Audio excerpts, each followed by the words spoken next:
Chapter 8 Connecting the Dots of Life.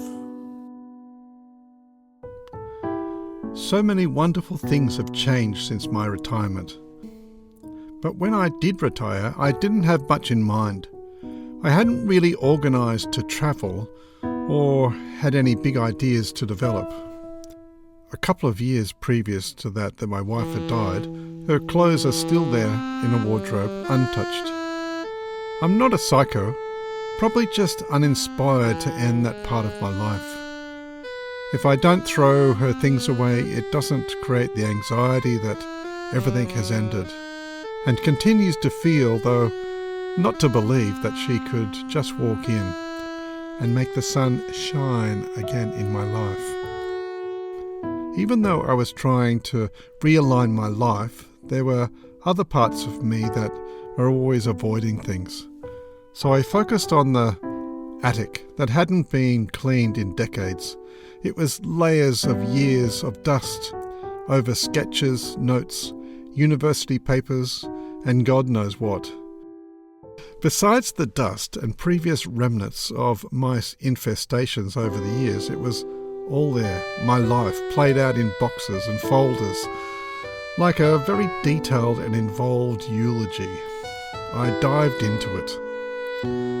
The process of that dive into the past rebuilt my life from the ideas held within every sketch captured on paper that had over the years slid away from memory into the half shadows. Photos, books, models of houses I thought to build, maquettes of projects that were once calling me to explore, and material tests of things that I played with and generally never felt the need to finish. There were more ideas that were healthy for anyone to appreciate, and it seemed that my life was full of unfilled proposals and wild schemes. In another way, ideas were and have been so important to me. Sketching, in an essence, is thought to a designer, and those piles upon piles of thoughts was my life. It rebuilt my world, one thought brick upon another. Inside each thought came with it so much more about my time, the events where I could recall the desk, the pen, the succession of events, the things that I'd learned to allow me to inspire me to arrive at these ideas. My whole life was a sequence of ideas that reincarnated in my life that had been relegated to the mists of time. As a designer, I had been diverse in my exploration, and music compositions was one of those that I got a lot out of but never really found an outlet. My friends, even though they were quite supportive, never really had a love for so many saxophones and the music that stretched into jazz boundaries. That wasn't really heartbreaking. The compositions were just a way to try things out, and if they were things that I had never thought of, or if they didn't sound like anything I'd ever heard before, all the better, a success. Most of these things I had done were as hobbies for an endless meandering mind. They were just play. Later in life, I just positioned my musings as a therapy that had to be played out to keep me sane. I found a CD that I had cut when I was probably 20 with my friend Graham, and him and I singing Bob Dylan's Girl from the North Country. His mother had died some weeks earlier, and I sat in a tiny bedroom not knowing any way to console him. The day we sang, it was the first time Graham had put his head above water and projected his sorrow into the song. Even Graham is gone now too. As a part of that jumble of history in the attic was the CD player stuck in the corner, trying to melt away, but I brought it to life and played it. The trip was an ecstatic yearning to be with him again. The singing was without much polish, and it seemed strange with the subsequent years of not listening to anything that had not been auto-tuned, even in bedroom renditions. But it had the humanity and the life there in the sound waves. There was a thumb drive that I fired up with an adapter that had a composition in GarageBand, but it had an incredible darkness to it.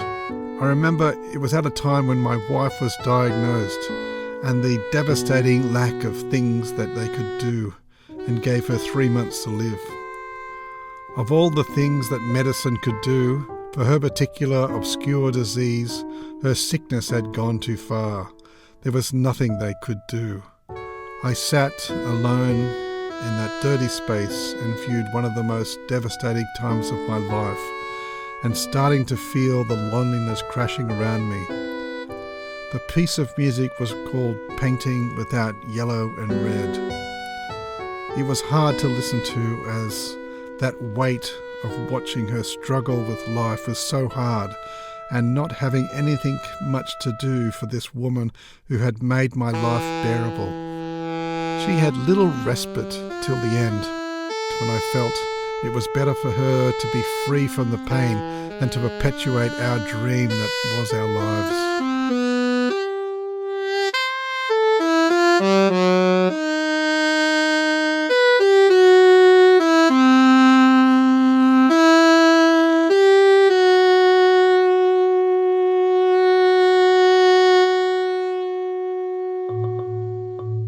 In amongst a letter from Greece from Graham was a number of intriguing sketches which I had forgotten that I had done. It must have been, I'm not sure when they were drawn, but it must have been sometime in university, as one of the pages had a university masthead and I often reuse paper. I know I had a thing for waveforms. The drawing showed rhythms that had the slightest difference in length to conflict with one another's waveforms, and a third wave that split the slight variation between the two with an alternative pulse that phased in and out, creating a throb, I think, and so the illustration alluded to it. I think it was also in my alchemy phase, in believing there was magic in mathematics. The drawing proposed that, given the contrary motion put out of phase slightly, could build a potential energy that would struggle to realign themselves and not allow the two forms to resolve. The variation in the starting point proposed a different force in time of resolution, and the impact of the imbalance could trigger some sort of energy. I was quite intrigued, as I had never really thought of this since, and had never seen anyone else propose the power of latency of the counter-formed wavelengths. Anything unique was always my focus, and this was a certain elegance with potential, as there was a particular power development. I tried to reminisce, and I took it to my workshop to further explore the details of these drawings. There was no proposed application or test ever noted on the document, but it had some credibility from my point of view.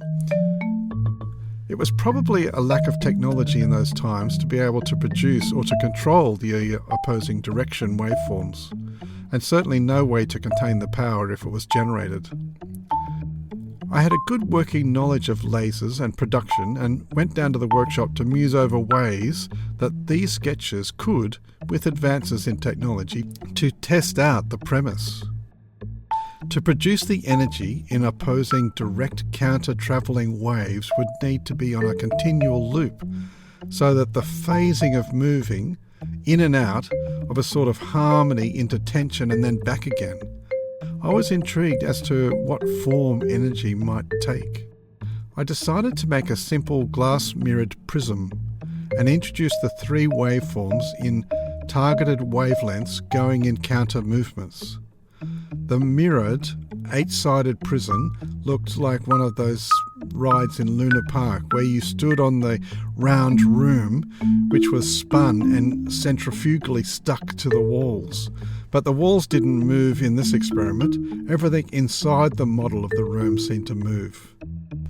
At low voltage, the lasers interacting created a note, which I think was G sharp, 415 Hz. This all reminded me of experiments in phasing by Steve Reich, an American avant-garde musician, where short melodies went in and out of phases. As this experiment structure was activated, it generated the G-sharp tone and then moved out of the audio spectrum and then started to glow. It started glowing as a matter of friction, but a genuine energy bubble forming spherically around the prism. It wasn't light, like that of a bulb or heat source. It was a display of something I had not seen before. I didn't have a way to identify the energy. It was not an electromagnetic force. It didn't change a compass I had lying around. There was no heat, and the light wasn't like a light bulb. There was no specific source. It was like the electrons were just overexcited and couldn't contain themselves. I turned it off, and it took a while for the light to fade. That was surprisingly slow. I had no way to really test it or to understand what was happening. So I did another experiment, and in the center of the prism, out of the way of the lasers, I put an apple and started the laser up to that glow state. And then to my surprise, the apple disappeared.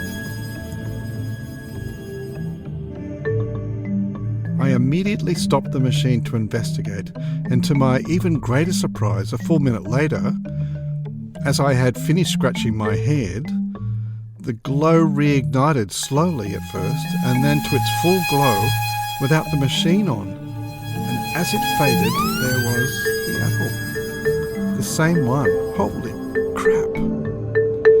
The apple did exist, and then it didn't. It was like the waveforms of some sort of phasing, where the apple was out of phase and possibly other dimensions or something. The particles had broken down and reassembled. I put my head in my hands to try and block out some of the noise that I was thinking and tried to come up with a clear reasoning as to what had happened. So I put my watch in the center of the laser array, outside where the beam spun around. It built up the sound of the G-sharp, and then as the note faded, the sphere of light visualized and the watch was gone, and I turned off the device. I counted in my head, though thinking I should have put the stopwatch on to time it properly, but around a minute the glow reappeared, then the watch miraculously appeared. It had gone into the future, and as time passed, I moved in time the slow way, where the watch had been sent.